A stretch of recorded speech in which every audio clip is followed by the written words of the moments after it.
Привет, дорогие друзья! Ну что, это третья часть нашего видео про наркокартель. Изнасилование, убийство, похищение, отрубывание пальцев. Это лишь небольшой спектр услуг, которые оказывает наркокартель Химпром для своих конкурентов или для своих собственных сотрудников, которые проштрафились.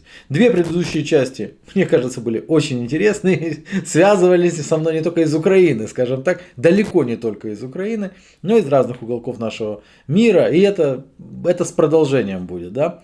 Но вы обязательно сходите и посмотрите две предыдущие части, а потом возвращайтесь сюда, для того, чтобы картина была более полной. В Украине действует наркокартель. Ну, смотрите, конечно же, началось бурление. Почему бурление? Потому что наркокартель и его глава, коим является Егор Левченко, они скупили не только украинских политиков, Колю Тищенко мы вам показывали, не только украинских правоохранителей, это МВД и другие службы, но и украинских судей даже. Некоторых судей, которые собирались становиться судьями Верховного суда. Этот вопрос мы еще проясним. Ну и наркокартель начал волноваться и пошел в общем-то, на суровые меры. Толь, что-то я ищу тебя, по Испании, а тебя нет нигде. Толя, давай что ты в натуре. Может даже с охраной, там 8 человек у тебя подтянуться. Выйди из дому, что ты в натуре, а? Толя! Толя!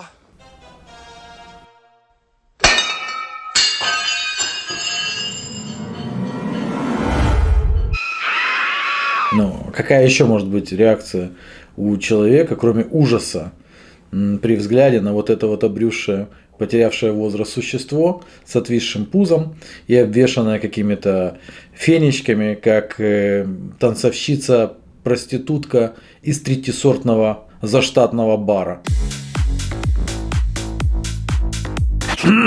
Я не знаю. Я уверен, что лет через 10, возможно, о Егоре Левченко снимут романтический фильм. Ну, знаете, где будет показано там его восхождение, потому что на самом деле человек к 30 годам создал просто колоссальную структуру. Но в этом фильме белым пятном будет являться то, почему он подбирает вот таких вот людей. И почему он после этого удивляется, что все его телефонные переговоры, все, что только можно, весь внутряк сливается. За любое нарушение правил конспирации, поведения, несанкционированные контакты, использование личных мобильных телефонов на рабочих местах приезжали специально обученные люди и просто обрубали пальцы. Именно так характеризует бывший глава СБУ Демчина правила работы сотрудников Химпрома. Демчина тут же добавляет, то есть это не художественный фильм про какой-то там колумбийский наркокартель. Это вполне себе украинский наркокартель. Чтобы вы понимали, какая была дисциплина в этой организации, отдельные члены преступной организации на сегодняшний день не имеют пальцев на руках. Как правило, эти расправы публиковались наркокартелем в открытом доступе. Здесь я их, конечно, публиковать не буду, это таковы правила Ютуба. Но вы просто представьте, чуть-чуть скроил, минус палец. Опоздал, минус палец. Короче, пианистов среди сотрудников наркокартеля немного. Пару дней назад я публиковал обращение блогера Андрея Щадила.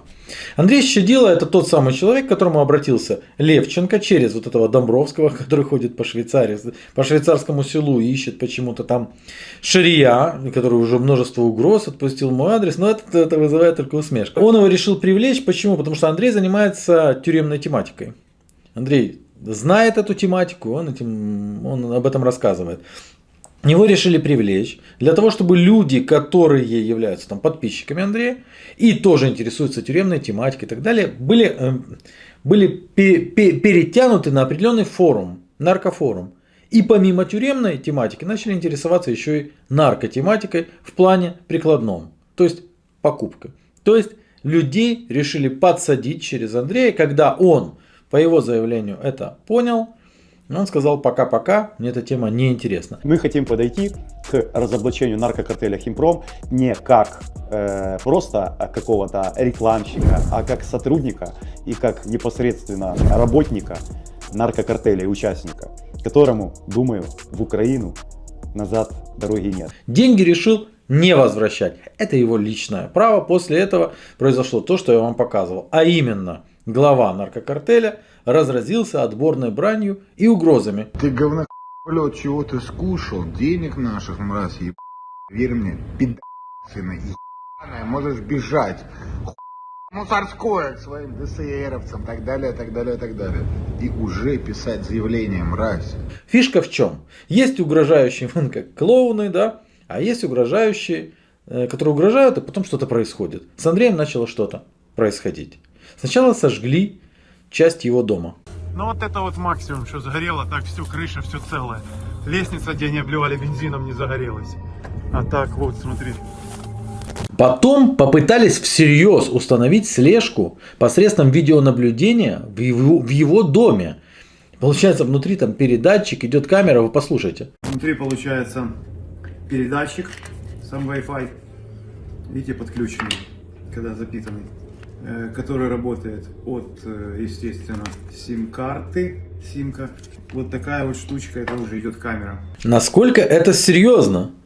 Они реально устанавливают оборудование для просмотра, прослушки, просто блогеру, который там, тут же дело не в деньгах, что там какие-то там десятки тысяч долларов, да, которые Андрей не вернул. В качестве предоплаты они были предоставлены, я так понимаю. Нет, тут же типа дело принципа. Шо ты? Потом Щадило говорит, Левченко планирует сфабриковать против него дело посредством связей в МВД и прокуратуре. Даже несколько уголовных дел. И вы представляете, какое совпадение? Всего через несколько дней Андрей Щадило оказывается в СИЗО. Да, против него открывают какое-то там дело десятилетней давности, неизвестно за что. И тут начинается крайне интересно, потому что для меня, допустим, интересно, что за сотрудники стоят за возбуждением уголовного дела против этого блогера. Почему так происходит, что наркобарон говорит, против тебя будет несколько уголовных дел, и против него возбуждается несколько уголовных дел. Конкретно меня будет интересовать следователи. Кто это уголовное дело, кто ему дал ход, подписи, ну, конечно, прокурорские. Меня все эти люди заинтересуют уже в ближайших частях.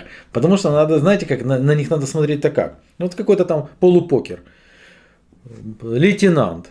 Ну вот он возбуждает уголовное дело. Смотришь, гол как сокол. Нет, надо смотреть на его родственников. Обычно же у них мозги не очень работают в этом плане. Украсть да, спрятать нет. Поэтому они это записывают на жен, на братьев, сестер. Да, угадал? Теперь их задача до понедельника сфабриковать 2 уголовных дела. Какой-то уже вроде по 190 есть, я не знаю, правда, кого я где обманул, и кибера какая-то старая, которая на него работает. До понедельника собираются делать какие-то оперативные действия. Вот этот момент надо для вас расшифровать. Кибера – это киберполиция. Киберполиция, по информации, которая, по-моему, доступна уже всем, контролирует практически все колл-центры, так называемые, которые действуют на территории Украины. Что такое колл-центр? Это когда группа мошенников, которые специально обученные мошенники, они начинают звонить, как рассказывали, звонят только россиянам. Только российских бабушек разводят. Нет, конечно. Они разводят и европейских бабушек, дедушек, и вообще легковерных людей, и, конечно же, украинских тоже. То есть названивают, там, это ваш банк беспокоит и так далее, и люди легковерные на это ведутся. Вот колл-центры, по нашей информации, также принадлежат Химпрому, наркокартелю Химпром. А кроют это все, крышуют. Киберполиция. Ну а для чего же ее еще надо было создавать? Только для крышевания мошенников. Смотрите, вы, наверное, обратили внимание, что Егор Левченко, когда он предлагает существенные суммы Андрею Щадиле за продвижение своего контента, он предлагает еще и вознаграждение за знакомство с медийными личностями. Как вы думаете, согласились некоторые медийные личности на сотрудничество?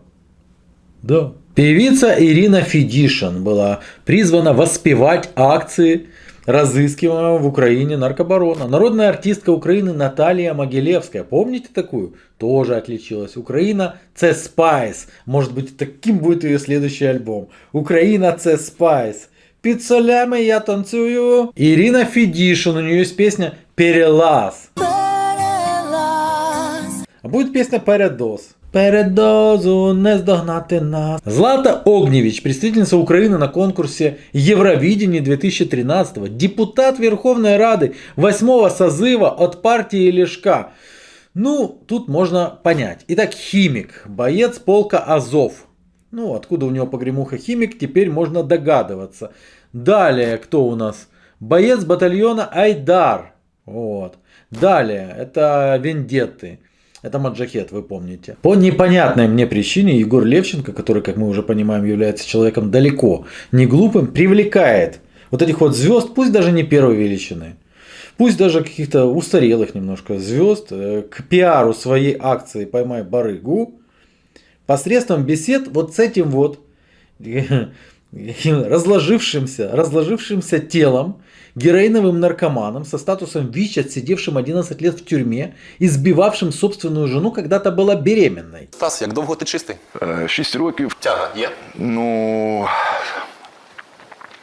Да. Туберкулез, СПИД, гепатит С, кандидоз кишечника, 9 клеток, то есть полный труп. Это печально. Но это еще не все. Здесь даже я усомнился в уме наркобарона, потому что он привлек вот этого вот Домбровского. Извините, я без смешка я не могу даже называть эту фамилию.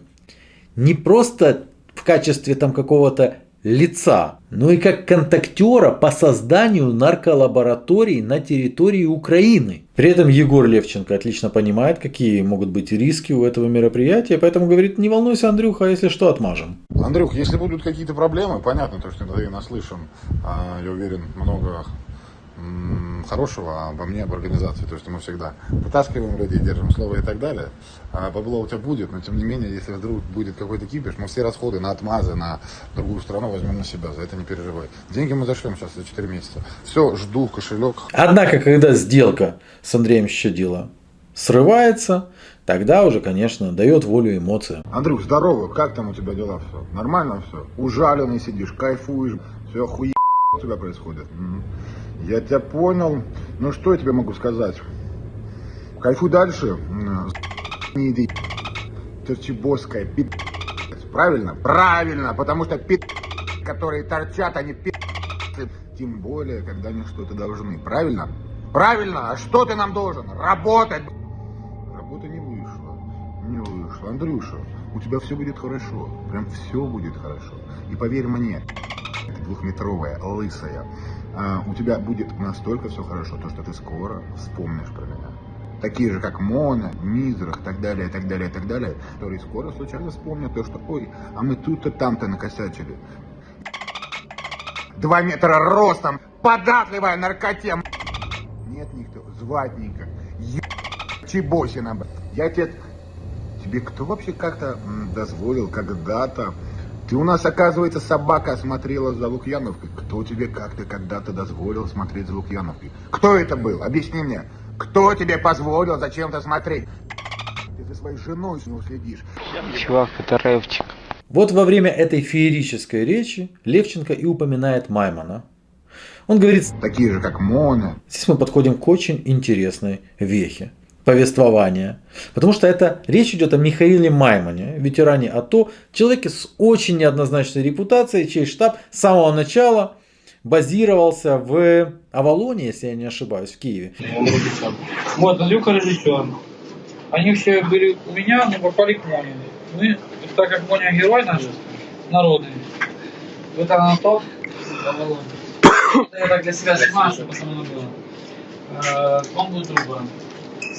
Ну, короче, за пределы Крещатика, скорее всего, они не выезжали со своими боевыми действиями. Там были замечены такие героические личности, как Кацубы, там были замечены другие интересные личности. Они клепали и выдавали разрешения на автомобили, там, на оружие. У меня есть эти документы. То есть, я думаю, спорить никто не будет, потому что я их обнародую, не хотелось бы просто отвлекаться. На ношение оружия и так далее от этого супербатальона. Но речь не об этом. Нет, речь о том, что сделали с Майманом представители наркокартеля. Я Миша Майман. В ближайшее время меня могут убить. И меня уже точно хотят посадить продажные сотрудники одной специальной службы. Я воюю с международным ОПГ «Химпром» и одним из ее главарей Егором Буркиным. О, открыл, молодец, открывай, я тебе тыкаю. Смотри, я тебя сейчас тыкаю в ротик. Опа, в ротик тебе, раз. Мы с ним, наверное, могли бы быть друзьями, если бы он не торговал наркотой и не подсаживал на психотропные препараты пацанов на передовую. Егор Буркин причастен к моему похищению. Я тебе не заказывал, чтобы ты купил это видео отдельно за 50 тысяч долларов. Могу дать даже показания. То, что Цыгаков мне продал это видео за 50 тысяч долларов. Итак, есть какое-то видео, за которое заплачено 50 тысяч долларов, и опубликовано это видео маргинализированным Домбровским было в прямом эфире. Это видео с изнасилованием. Здесь я его публиковать не буду, конечно же. Возможно, поставлю только звук. Пожалуйста, я вас умоляю. Мы знаем, кто это сделал. Но суть ведь не в том, кто это сделал. Потому что сделали, руки. Интересует голова. Голова, конечно же, принадлежит Егору Левченко. Что случилось у Маймана с Левченко? Говорят, что Майман препятствовал поставке наркотиков на нулевку. Да, на, ВСУ. Другие говорят о том, что Майман кинул, сам участвуя в этих поставках, немножко кинул Егора Левченко. Егор Левченко такого не прощает. Нам это все равно абсолютно. Нам главная фишка. Это уже не шутки, согласитесь. То есть ВСУшники насилуют ВСУшника, потому что это надо главе наркокартеля. Это все происходит на территории Украины под абсолютно закрытым. Глаза, они не видят. Спецслужбы Украины этого не видят. Силовые структуры этого не замечают. Но это по-любому заметят немножко в других странах. И я так полагаю, что там, где я нахожусь, а именно в Евросоюзе, очень скоро на это обратят внимание. И вопросы будут задавать не только там каким-то исполнителям, да, и не столько исполнителям, а тем, кто этого не замечает. И некоторым политикам. Егор Левченко, как я уже говорил, просто сокрушается по поводу того, что практически все его аудиопереговоры оказываются достоянием общественности. То есть сначала он нанимает таких как Домбровский, а потом, собственно, сокрушается. Ты понимаешь, к чему это приведет? Когда выложат все мои записи разговоров, когда выложат все твои записи, где ты упоминаешь кучу высокопоставленных лиц, что ты наделал, а? Чем ты думал? Как ты допустил такое, что все эти записи вылились анонимусу, в том числе и мои? Что это за люди? Я не понимаю. Что произошло? Далее мы вам расскажем про заказные убийства, потому что изнасилование это еще так. Про заказные убийства. Про то, что осуществляют они на территории Украины. Короче, много чего есть еще рассказывать и рассказывать. Чуть не забыл. Знаете, главная жесть? Егор Левченко отправил видео с изнасилованием Маймана его детям. Він відправляє ці відео дітям Михайла Маймана. Дальше что? Что ты дальше будешь делать? Скажи, что ты можешь дальше не делать? Знаешь, Стас, его поебали, его дочери это увидели, я думаю, скорее всего, будут выживать видеть каждый день. Поэтому я уже позаботишь.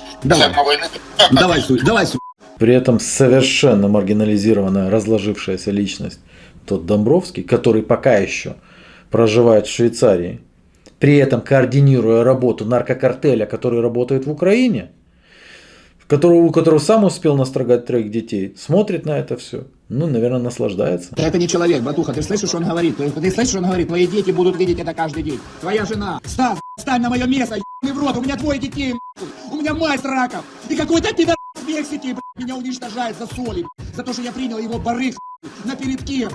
Ты можешь выдохнуть и услышать меня обратную связь. Брат, какая связь обратно? Вот скажи мне связь. Послушайте шутку. Этот задавит деньгами. Вот тебе вся связь. Да, кому-то может быть и задавит. Дорогие друзья, извините, что окунаю вас в этот ужасающий, зловонный мир. Но этот мир существует параллельно с нашим миром. В нем миллиарды денег. И его покрывают депутаты, народные депутаты из окружения Зеленского. Его не замечают украинские правовые структуры. Так что же нам делать? Остается смотреть на это, что ли? А ввиду угроз, которые внезапно и по скудоумию начали мне поступать, тема будет длинной. Пока.